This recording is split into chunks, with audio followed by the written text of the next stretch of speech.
BBC প্রবাহে আপনাদের সবাইকে স্বাগত জানাচ্ছি। আমি শারমিন রমা। শুরুতেই দেখে নেব আজ কি থাকছে।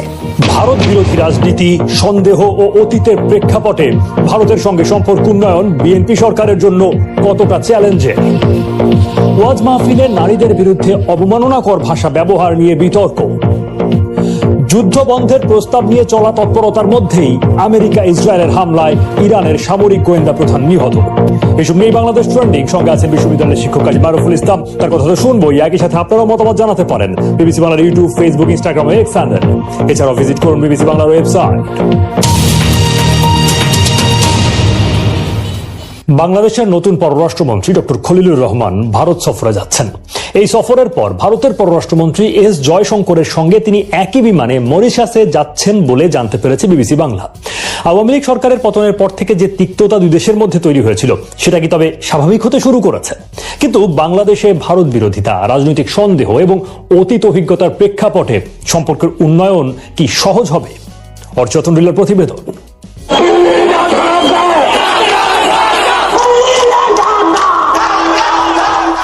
আওয়ামী লীগ সরকারের পতনের পর থেকে বাংলাদেশ ভারত সম্পর্ক যতটা তলানিতে গিয়ে ঠেকেছিল, বিএনপি সরকার ক্ষমতায় আসার পর এখন পর্যন্ত সেরকম তিক্ততা দেখা যায়নি। নির্বাচনের পর বিএনপি নেতা তারেক রহমানকে বাংলায় অভিনন্দন জানিয়ে টুইট করেন ভারতের প্রধানমন্ত্রী নরেন্দ্র মোদী। কিন্তু ভারত প্রসঙ্গে বাংলাদেশের মানুষের মধ্যে যত সন্দেহ এবং ক্ষোভ রয়েছে, সেসব বিবেচনায় সম্পর্ক স্বাভাবিক করাটাও হবে চ্যালেঞ্জিং। ভারতের সঙ্গে আমাদের সম্পর্ক একটা মাত্র জায়গা হতে পারে, জনগণের সঙ্গে জনগণের। সে সম্পর্ক নষ্ট করে দিতে পারে না, কিন্তু অবশ্যই দিল্লির বিরুদ্ধে লড়াই করতে হবে, এটা চালিয়ে যেতে হবে। দিল্লি মাত্র হিন্দুত্ববাদ, তার সঙ্গে কোনো সম্পর্ক চলে না। ভারতের সঙ্গে সম্পর্ক উন্নয়ন কিছুতেই বিএনপি দ্বারা সম্ভব না। আপনি যদি এই সরকারের অধীনে ইভেন নেগোসিয়েটও করেন, এটা বিপজ্জনক বাংলাদেশের জন্য। কারণ নেগোসিয়েশন মানে হবে যে অবশ্যই দিল্লি চাইবে যে যেসব মামলা হয়েছে আওয়ামী লীগের যেসব নেতাদের বিরুদ্ধে, এই মামলা তুলে নিন এবং যেসব খুনিরা ভারতে পালিয়ে যাচ্ছে তারা ফিরে আসবে। ভারত যদি সত্যিকার অর্থে ভালো সম্পর্ক পেতে, ইতিমধ্যে ভিসা পেতেন আপনি। স্টেট টু স্টেট কিচ্ছু করা সম্ভব না, অ্যাবসার্ড। ভারতের সাথে চোখে চোখ রেখে আমাদের কথা হবে, সম্পর্ক হবে ন্যায্যতার ভিত্তিতে। অনেকের মধ্যে এমন ধারণাও রয়েছে যে অন্তর্বর্তী সরকারের পর বিএনপির বিষয়ে ভারত আগেকার তুলনায় ইতিবাচক। আবার ভারতের কঠোর সমালোচকেরাও অন্তত একটা ভারসাম্যমূলক সম্পর্কের বিষয়ে বলেন। এখন সেই ভারসাম্য নিশ্চিত করার দায়িত্ব বিএনপি সরকারের উপর। বিএনপি এখন গভর্নমেন্ট চালাচ্ছে, তো সেই জায়গা থেকে গভর্নমেন্ট অপারেট করার জন্য তাকে বিভিন্ন দেশের সাথে তাকে এনগেজ হইতে হবে। তবে যাই করুক না কেন সরকার, সবকিছু তো স্ক্রুটিনির মধ্যেই থাকবে। কোনো কিছু যদি দেশের ইন্টারেস্টের এগেইনস্টে যায়, সবকিছুই হচ্ছে অফকোর্স অ্যাকাউন্টেবিলিটি তো আনা হবেই। বিএনপি ইন্ডিয়ার সাথে বসুক, চীনের সাথে বসুক, ইউএস এর সাথে বসুক, যদি কোনো কিছুই হচ্ছে দেশের ইন্টারেস্ট এগেইনস্টে যায়, অফকোর্স সেটা নিয়ে তো আমাদের স্ক্রুটিনি এবং সার্ভিলিয়েন্স অব্যাহত থাকবে। ভারতের বিষয়ে নেতিবাচক মনোভাবের পেছনে অনেক ধরনের বাস্তব সংকট বা যুক্তি তুলে ধরা হয়, যেমন সীমান্তে হত্যা, পুশ ইন, পানির ন্যায্য হিস্সা, বাণিজ্য ঘাটতি, ভারতের রাজনীতিতে বাংলাদেশিদের নিয়ে কটূক্তি। এমন অনেক বিষয়ের পাশাপাশি রাজনৈতিক প্রভাব বিস্তার, বিশেষত আওয়ামী লীগ সরকারকে দীর্ঘদিন টিকিয়ে রাখতে ভারতের ভূমিকা ও জুলাই অভ্যুত্থানের পর শেখ হাসিনা সহ আওয়ামী লীগের নেতাদের আশ্রয়। এই বিষয়গুলো নিয়ে অন্তর্বর্তী সরকারের সময় দুই দেশের সম্পর্ক অনেক বেশি তিক্ত হয়ে ওঠে। এখন সংকট সমাধানে বর্তমান সরকারকেও দক্ষতার সাথে এগোতে হবে বলে মনে করেন অনেক বিশ্লেষক। আমাদের সাথে ভারতের সম্পর্কের যে ধরনের ক্ষোভের যে জায়গা যেগুলো আছে, সেগুলো যদি আপনি অ্যাড্রেস করতে পারেন, তাহলে কিন্তু আমার মনে হয় যে সম্পর্কটাকে সহজ করার মতো অনেক ধরনের অ্যাভিনিউ আপনি দেখতে পাবেন। ধীরে ধীরে খুব সতর্ক উপায়ে এগোতে হবে এবং দেশের মানুষের সেন্টিমেন্টটা মাথায় রেখে তারপর প্র্যাগমেটিক ওয়েতে কিভাবে ধাপে ধাপে আসলে সম্পর্কটা উন্নয়ন করা যায়। আমাদের যে নতুন সরকার, তারা মাত্র সবাই সরকারে আসলো, তারা বিভিন্ন ধরনের এইসব মনোভাবগুলোর সাথে তারা পরিচিত। তার নির্বাচনী প্রচারণার সময় এগুলো অ্যাড্রেস করে এসছে। যদি এবং আমাদের জনগণ দেখে যে আসলে না, সমস্যা সমাধান হচ্ছে, ইন্ডিয়াও একই রকম ভাবে আন্তরিক আমাদের সমস্যাগুলো সমাধানের ক্ষেত্রে, তাহলেও কিন্তু তাদের ক্ষোভটা অনেকটাই প্রশমিত হয়ে যাবে বলে আমি মনে করি। ভারতের সাথে সম্পর্কের ব্যাপারে বাংলাদেশের যে সন্দেহ ও আস্থার ঘাটতি রয়েছে, সে বিষয়গুলো বাংলাদেশের রাজনীতিতেও একটা গুরুত্বপূর্ণ বিষয়। নির্বাচনের আগে বর্তমান সরকার ও বিরোধী দল দুই দিকেই কম বেশি এ নিয়ে কথা বলতে দেখা গেছে। বিএনপির অবস্থানেও বাংলাদেশের অগ্রাধিকারের বিষয়টি প্রাধান্য পেয়ে আসছে। এখন ভারতের সাথে বাংলাদেশের সমস্যাগুলো মাথায় রেখেই দ্বিপাক্ষিক আলোচনা করা হবে বলেই উল্লেখ করা হচ্ছে। আমাদের নেইবারহুডে যে সকল দেশ আছে ভারত সহ সকল দেশের সাথে আমাদের সুসম্পর্ক থাকবে। কে কোনটাতে নাখোশ হবে তার চেয়ে বেশি গুরুত্বপূর্ণ বাংলাদেশের মানুষ কোনটাতে ভালো থাকবে সেটা আমাদেরকে আগে এনশিওর করতে হবে। ভারতও বাংলাদেশের নির্বাচিত সরকারের সাথে যোগাযোগের বিষয়ে বলে আসছে। এখন বিরোধী দল সহ মানুষেরও নজর থাকবে যে ভারতের সাথে কূটনৈতিক পর্যায়ে বিএনপি কিভাবে পদক্ষেপ নিচ্ছে বা কি বার্তা দিচ্ছে। আর বাংলাদেশ থেকে পররাষ্ট্রমন্ত্রীর প্রথম উচ্চ পর্যায়ের সফর থেকে ধারণা পাওয়া যাবে যে ভবিষ্যতে দুই দেশের সম্পর্ক কোন দিকে যেতে পারে। অচিয়তন্দ্রিলা, বিবিসি নিউজ বাংলা। সঙ্গে আছেন বিশ্ববিদ্যালয়ের শিক্ষক কাজী মারুফুল ইসলাম, তার কাছে যাচ্ছি। বাংলাদেশ এবং ভারতের সম্পর্কের মধ্যে আওয়ামী লীগ ইস্যুটিকে এখন কতটা ফ্যাক্টর বলে মনে হয়? এইটিকে পাশ কাটিয়ে সম্পর্ক এগিয়ে নেওয়া সম্ভব কিনা? দেখুন, ঐতিহাসিকভাবেই তো বাংলাদেশ এবং ভারতের মধ্যে যে সম্পর্ক, সেই সম্পর্কের মধ্যে আওয়ামী লীগ একটা একক একটা প্রতিষ্ঠান হিসেবে তার একটা বড় রকমের ভূমিকা আছে, এটা ঐতিহাসিকভাবে আছে। এমনকি বলা হয় ইতিহাসে এমনও নজির আছে যে বাংলাদেশের স্বাধীনতার আগের থেকেই এই দলটির সঙ্গে ভারতের যে ক্ষমতাসীন গোষ্ঠী অর্থাৎ সরকার, রাষ্ট্র, তাদেরও যোগাযোগ ছিল, আমরা দেখেছি অনেকগুলো জায়গা থেকে।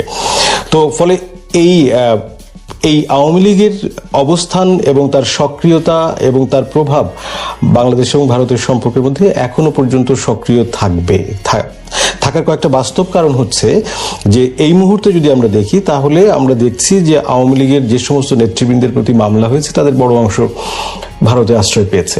ফলে ভারত এবং বাংলাদেশের মধ্যে এখনকার ভারত বাংলাদেশের মধ্যে সম্পর্কটা সহজ করতে গেলে নিশ্চয়ই এই ইস্যুটা সামনে আসবে।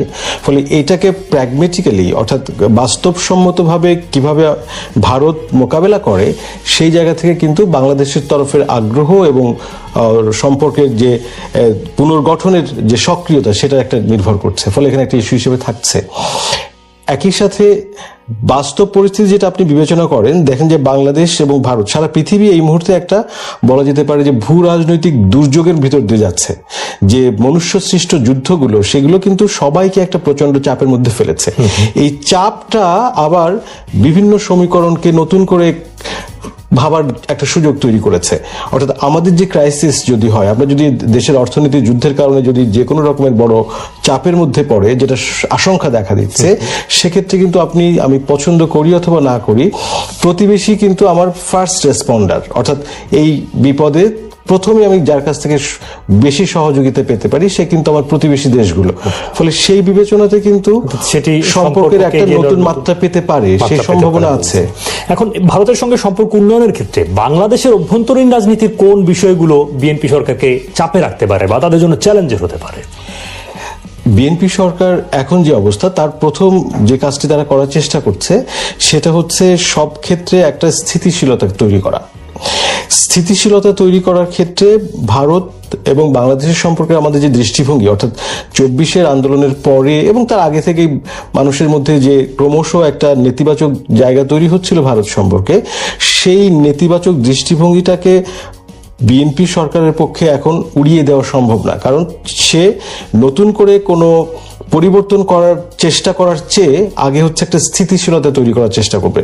ফলে ভারত বিরোধী যে শক্তি কিংবা যে ন্যারেটিভটা আছে, সেই ন্যারেটিভটাকে আপাতত এটা যেভাবে আছে সেভাবেই সে রাখতে চাইবে। ফলে এটার একটা পাল্টা ন্যারেটিভ তৈরি করা কিংবা খুব আগ্রহ নিয়ে ভারতের পক্ষ ভারত সম্পর্কে একটা ইতিবাচক প্রচারণার ক্ষেত্র তৈরি করা, সম্পর্কের ক্ষেত্র তৈরি করা, এই জায়গাগুলোর যাওয়ার ঝুঁকি সরকার এই মুহূর্তে নেবে না। আচ্ছা, সেক্ষেত্রে অন্যান্য যেসব অস্বস্তি রয়েছে, যেমন সম্পর্কের ক্ষেত্রে সীমান্ত হত্যার ব্যাপারগুলো রয়েছে, অভিন্ন নদীর ইস্যু রয়েছে, ভারতের উত্তর পূর্বাঞ্চল রাজ্যে নিরাপত্তা সংক্রান্ত ইস্যুগুলো আলোচনায় আসে, এই অস্বস্তিগুলো কিভাবে দূর হবে?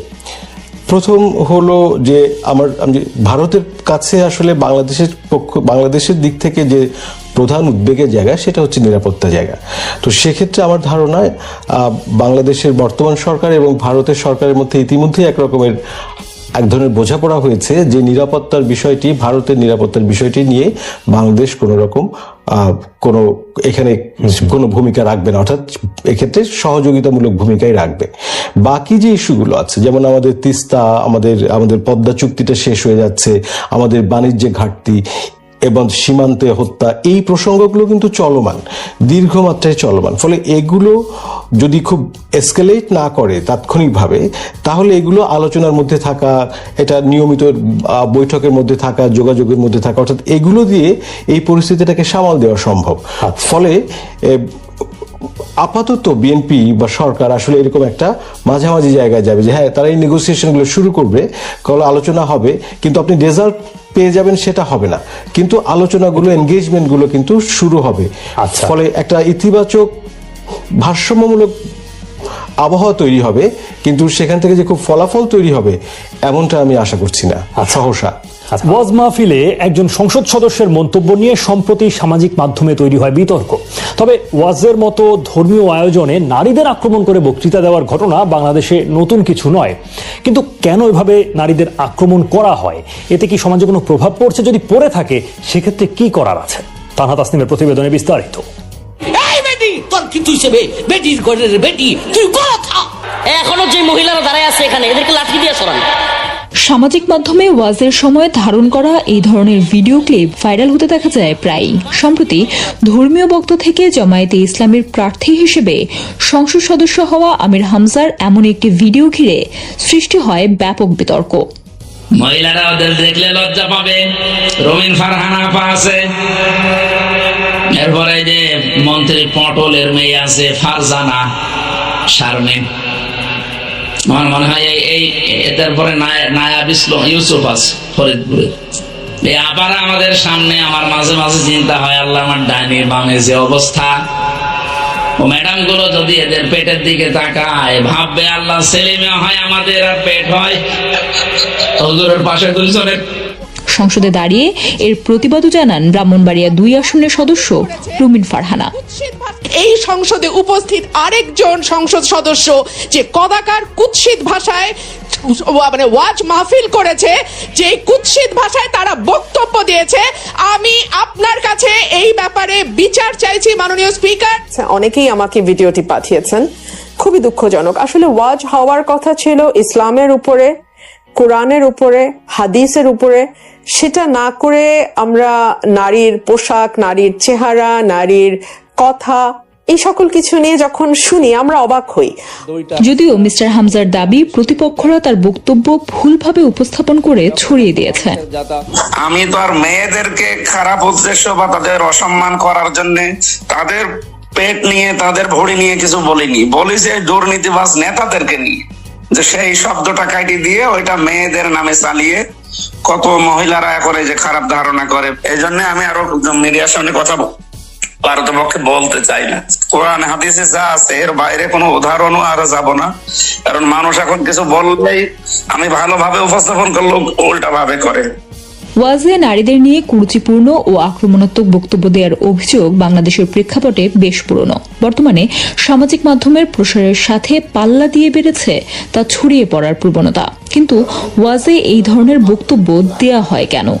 তো বাংলাদেশে একটা জিনিস হয় কি, ওয়াজ মাহফিল একটা লম্বা প্রলম্বিত সময় বক্তব্য দেওয়া হয় আগের ঐতিহ্য অনুযায়ী, এর মধ্যে কিছু রম্য ভাব আনার জন্যে, এরপরে নানা ধরনের রসালো গল্পের রসদ যোগানোর জন্য কিছু মানুষ অনেক জনপ্রিয় মজমা জমানোর জন্য উপমা উৎপ্রেক্ষাগুলো, গল্পগুলো এবং পারিপার্শ্বিক উদাহরণগুলো এমন বাজে পর্যায়ে নিয়ে যান যেটার কারণে একটা সামাজিক সংকট তৈরি করে, মানুষের ভেতরে ওয়াজ মাহফিল সম্পর্কে একটা নেতিবাচক অনুভূতি তৈরি করে। এটার দায় কিছুটা তাদেরও, এই জন্য এটা ঘটে, কিন্তু এটা থেকে আসলে বাঁচা দরকার আমি মনে করি।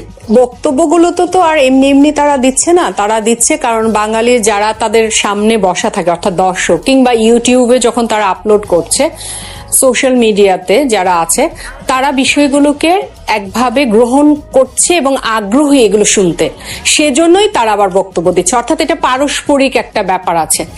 সামাজিক প্ল্যাটফর্মগুলোর দিকে তাকালেই দেখা যায় নারীকে কেন্দ্র করে দেয়া ওয়াজের লাখ লাখ দর্শক শ্রোতা রয়েছেন, যেগুলো অনেক ক্ষেত্রেই নারী বিদ্বেষী হবার অভিযোগ রয়েছে।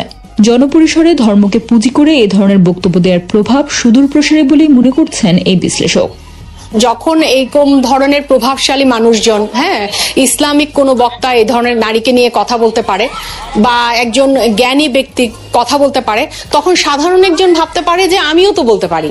এই থেকে সে ঘরেও নারীকে শাসায় এবং বাইরেও নারীকে এই ধরনের কথা বলে অবমাননাকর বিভিন্ন বক্তব্যের মাধ্যমে ইফটিজিং করে কিংবা ধর্ষণ পর্যন্ত করছে। কারণ এই সাহসটা তৈরি হয়ে যাচ্ছে যুব সমাজের ক্ষেত্রে কিংবা যে কোনো সমাজের সকল মানুষের ভেতরেই।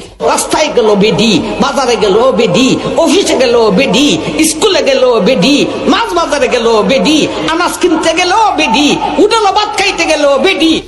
যদিও নারীদের ঘরের বাইরে থাকার বিষয়ে দেয়া বক্তব্যকে যৌক্তিক বলেই মনে করছেন আরেক ইসলামী বক্তা সিরাজুল ইসলাম মিরপুরি। আমরা আমাদের কোরআনের বিধান যা আছে তা আমরা শুনে দিই, কিন্তু আমরা এই কথা বলি না যে না মানলে তোমার উপর মামলা করা হবে, না মানলে তোমাকে মারা হবে। এটা আপনাদের ব্যাপার, আপনারা মানলে মানবেন, না মানলে না মানবেন, সমালোচনা কেন করবেন? ওয়াজের নামে সাম্প্রদায়িক নারী বিদ্বেষী ও কটূক্তিমূলক বক্তব্য দেওয়া হচ্ছে। 2019 সালের এক প্রতিবেদনে এমন পর্যবেক্ষণ তুলে ধরে তার নিয়ন্ত্রণ, ধর্মীয় বক্তাদের প্রশিক্ষণ ও নিবন্ধন সহ বেশ কিছু সুপারিশ করেছিল স্বরাষ্ট্র মন্ত্রণালয়। ব্যবস্থা নিতে চিঠিও দিয়েছিল ইসলামিক ফাউন্ডেশন সহ সংশ্লিষ্টদের। কিন্তু 7 বছর পেরিয়ে গেলেও সমস্যার সমাধানে এখনো হয়নি কোনো নীতিমালা। বিশ্লেষকরা বলছেন আইন করে এই ধরনের সমস্যার সমাধান হবে না, বরং অভিযুক্তদের আনতে হবে জবাবদিহিতার আওতায়। সরকারি নিয়ন্ত্রণ আইন কানুন করার চেয়ে এই আলেমদের মধ্য থেকে ধরার কোন আয়োজন যদি এটা হয়, আলেমদের মধ্য থেকে এটাকে নিয়ন্ত্রণ করার নিজস্ব আঙ্গিকটাকে জোরদার করা হয়, তাহলে এটা সুন্দর হবে।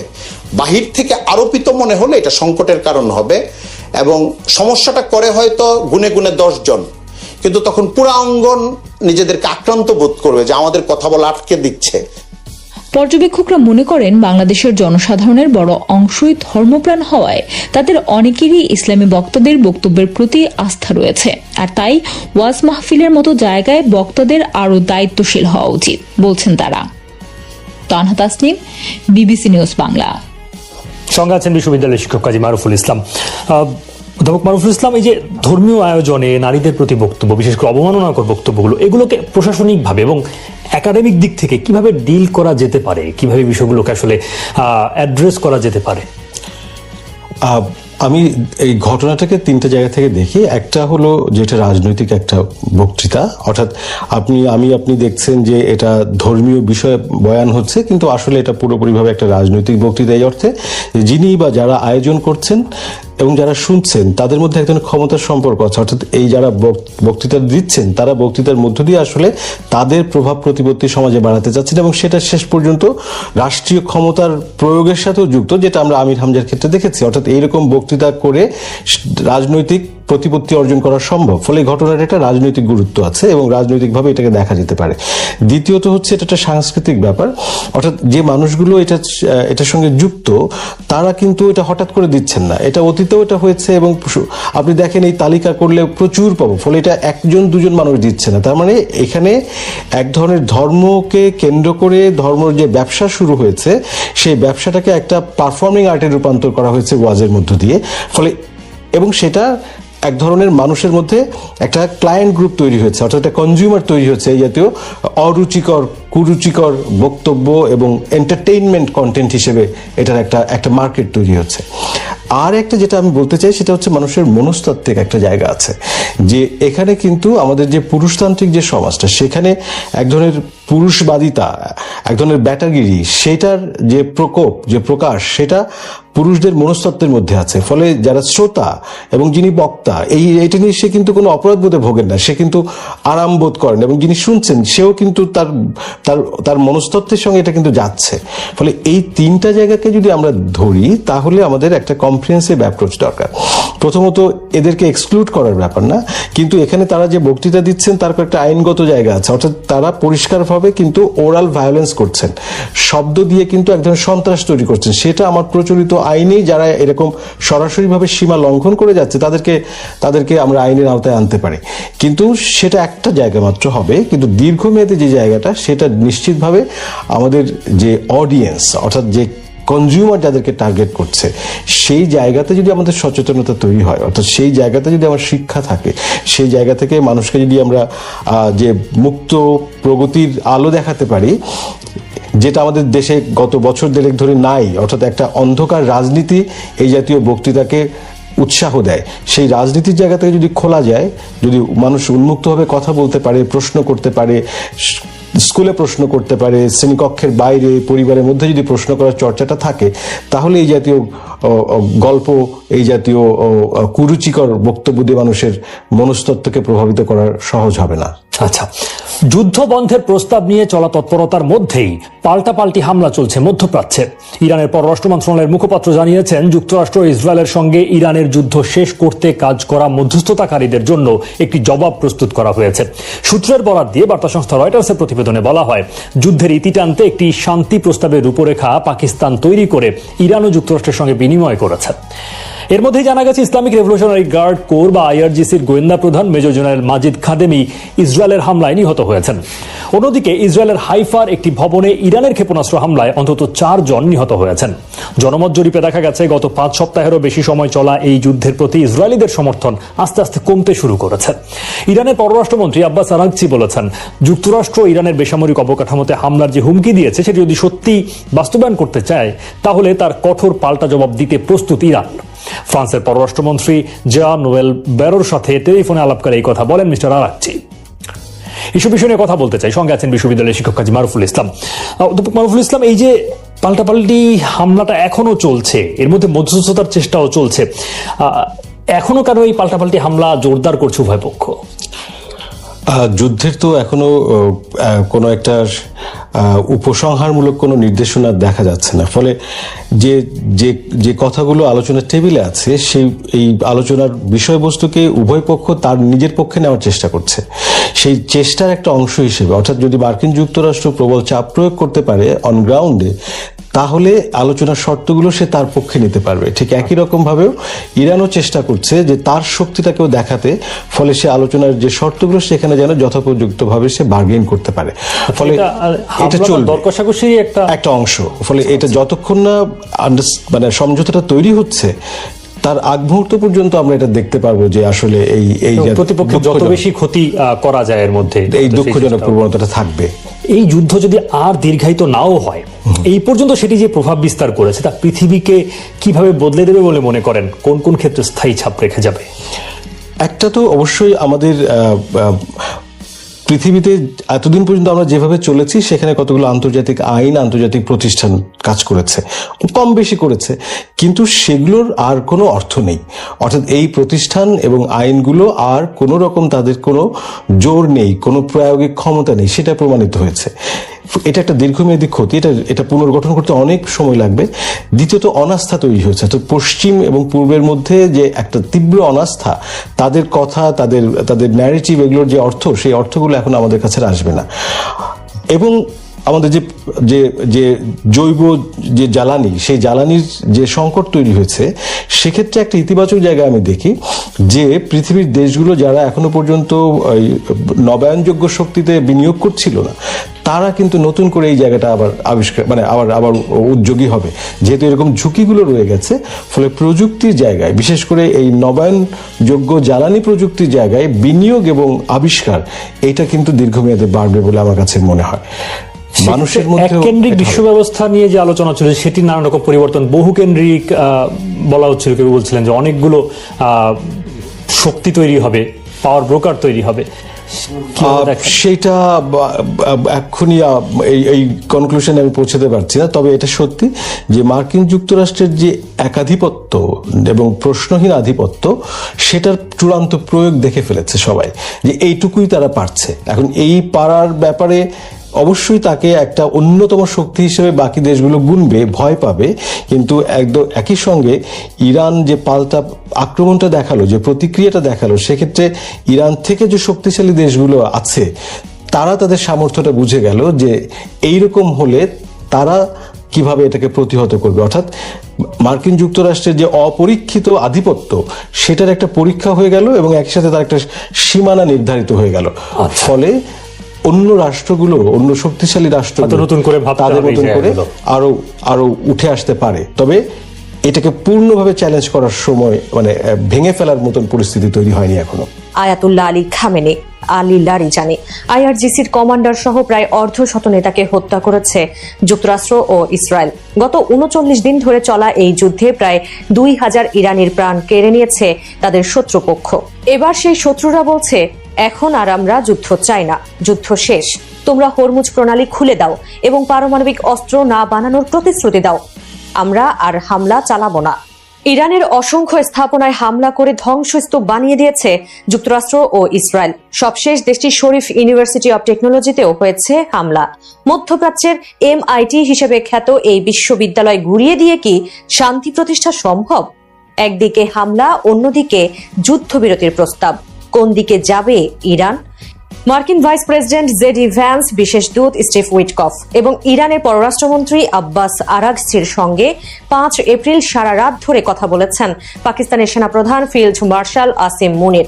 এরপর 2 ধাপের একটি খসড়া যুদ্ধবিরতি প্রস্তাব দেশকে পাঠিয়েছেন তিনি। প্রস্তাবটিকে অভিহিত করা হয়েছে ইসলামাবাদ অ্যাকর্ড নামে। প্রস্তাবটিতে বলা হয়েছে, চুক্তিটি বাস্তবায়িত হবে 2 ধাপে। প্রথম ধাপে অবিলম্বে একটি যুদ্ধবিরতি কার্যকর হবে এবং হরমুজ প্রণালী খুলে দেওয়া হবে। এই প্রথম ধাপ চলবে 15 থেকে 20 দিন। তবে মার্কিন সংবাদ মাধ্যম বলছে, প্রথম ধাপ চলবে 45 দিন। দ্বিতীয় ধাপে হবে চূড়ান্ত চুক্তি। সেই চুক্তি হবে ইসলামাবাদে সশরীরে।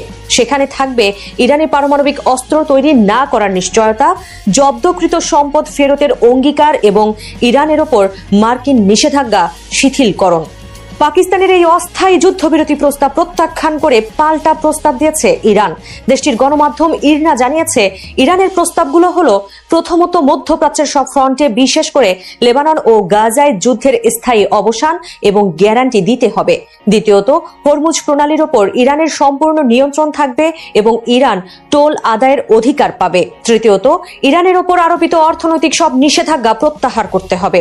চতুর্থত, NPT ও জাতিসংঘ সনদের অধীনে শান্তিপূর্ণভাবে ইরানকে ইউরেনিয়াম সমৃদ্ধকরণের অধিকারের স্বীকৃতি দিতে হবে। পঞ্চমত, যুদ্ধ চলাকালে সৃষ্ট অর্থনৈতিক বিপর্যয়ের জন্য ক্ষতিপূরণ প্রদান করতে হবে।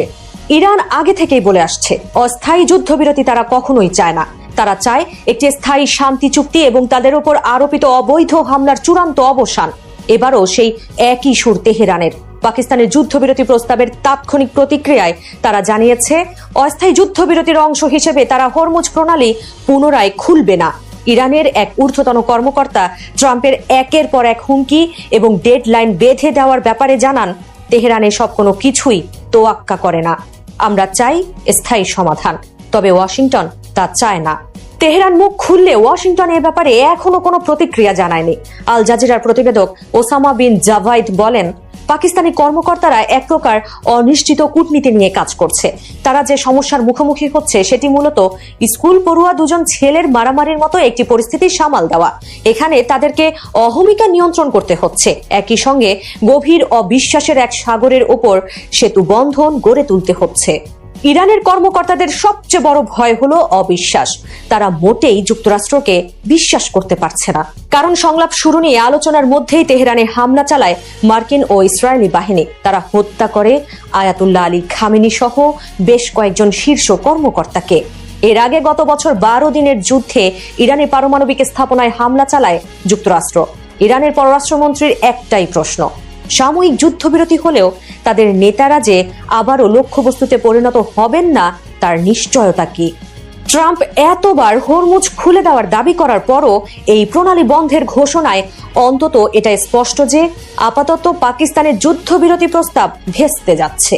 এ নিয়ে ইরানের গণমাধ্যম তাসনিম নিউজ এজেন্সি একটি বিশ্লেষণধর্মী প্রতিবেদন প্রকাশ করেছে। এতে বলা হয়, ইরানের প্রয়োজনীয় শর্তগুলো পূরণ না করে অস্থায়ী যুদ্ধবিরতি হলে তা শত্রুকে পুনর্গঠিত হওয়ার সুযোগ করে দেবে। সেই সঙ্গে তারা যুদ্ধবিরতির মধ্যেও হামলা চালিয়ে যাবে। একদিকে যুক্তরাষ্ট্র যুদ্ধবিরতির কথা বলছে, অন্যদিকে ইসরায়েল হামলা চালিয়ে যাচ্ছে। দেশটি এই যুদ্ধবিরতির আলাপ থেকে সম্পূর্ণ বিচ্ছিন্ন। ইসরায়েল কবে হামলা বন্ধ করবে তার ব্যাপারেও পাকিস্তানের প্রস্তাবে স্পষ্ট কিছু বলা হয়নি। এ অবস্থায় ইরানের উদ্বেগ থেকেই যায়।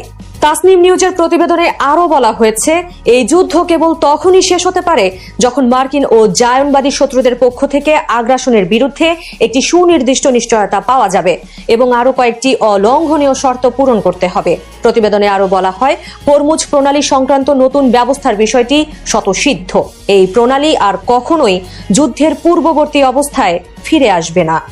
সবাইকে শুভকামনা জানিয়ে আমি শারমিন রমাজ এখানে বিদায় নিচ্ছি। ভালো থাকবেন।